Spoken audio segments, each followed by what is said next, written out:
Chapter 2. Neither were valuable to her. Anaya spent the entire evening in the basement. She fell asleep soon after she laid down, and woke up naturally a few hours later. No one came up banging on her door to wake her up, or called her to do chores. It only meant that she wasn't needed yet. Even after waking up at night, Anaya didn't go back outside. She could hear some music playing upstairs. It was the birthday song that the other kids were singing for Charlotte. Anaya sat up with some difficulty. The blood on her back had already dried and pulled at her skin. It was painful, but nothing Anaya had not felt before. Pain was the only familiar sensation she felt these days. Anaya slowly hummed the song in the basement.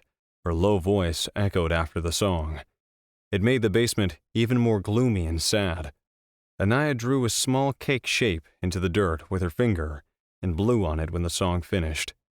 She was officially 16 today. "Happy birthday, Arnold," Anaya whispered. "I miss you." There wasn't a single day in Amara's life when she was reminded of her brother. Every time she looked into the mirror, every time her parents looked at her with displeasure, it always reminded Anaya that Arnold was not here anymore. Anaya wasn't too bothered by the change in her parents' behavior after Arnold died. She was just 5 at that time. She didn't understand anything, let alone the deep emotions of mourning and hate. She was told that she was too much like Arnold, and she reminded them of him. Anaya could understand that. She also felt guilty and accepted her life as it came. But after Charlotte was born, Anaya had the epiphany. Charlotte looked like Anaya too. She also took after their mother. But Charlotte was treated like a princess. Why so? Wasn't she also just like Arnold? "Charlotte is given to us in exchange of Arnold. The goddess does pity us, and she has given us his soul back. Look, isn't she just like Arnold? Her smile is just like his." Her father had spoken those words while he played with his 2-month-old Charlotte. Anaya had listened in. Her 6-year-old self was left confused. As Anaya grew up, she finally completely understood. They hated her for taking away Arnold and treated Charlotte as the goddess gift and a replacement of their son. Anaya was not loved or wanted in the house. She might as well have died in that rogue attack that killed her brother. At least, in that way, her parents might be a bit remorseful towards her. The singing had come to an end. In fact, more than 2 hours had passed, and Anaya didn't realize. Anaya sighed and wore her sweater. It was too late to think about those things now. Since she didn't die at that time, Anaya had no plans to die anytime soon. Although the pain and suffering seemed endless now, it wasn't really forever. Anaya knew there would be a day when she didn't have to suffer like this, when she will be set free from this prison and fly up into the sky like a free bird. She didn't know when that day would arrive, but she was looking forward to it. Anaya's bones were left with the aftershocks, and it became hard to walk. She somehow went to the door and opened it. Outside was quiet and dark. She crept her way out and went back into the attic. Everyone was asleep by now. It was already midnight. In the attic, Anaya latched the door and changed out of her sweater. Her camisole was ruined. With her naked back exposed to the chilly night air, the wound didn't feel so painful anymore.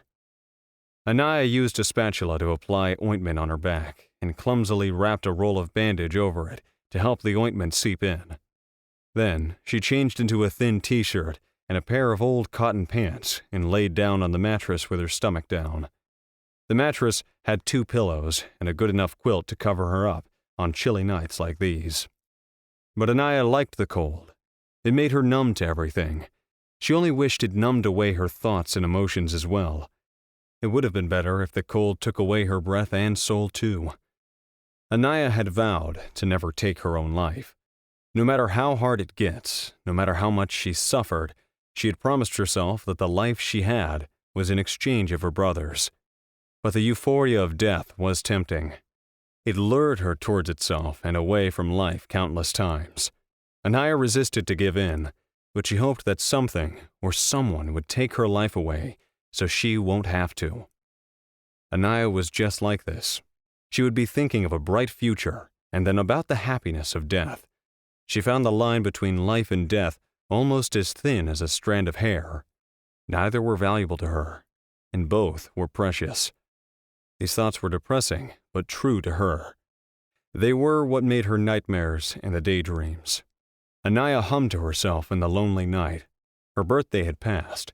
She had wished Arnold, but no one wished her. Teardrops soaked the single pillow under her head. Anaya didn't stop the tears anymore. When no one was around, she let go of the control over the tears and let them flow. Only by releasing them now, she'd be able to control them tomorrow. The night owls hooted at a distance, telling her that the night was still long. Anaya wiped her tears and pulled the other pillow under her face. Anaya felt drowsy from sleep. Her eyes were blurred due to tears and sleep. She was a blink away from sleeping when a voice whispered into her heart. Very gentle and soft, it sounded like comfort that Anaya craved. "Happy birthday, Anaya," her wolf wished in a very gentle tone. Anaya smiled and said, "Thanks, Wolfie," before sleep took over her consciousness.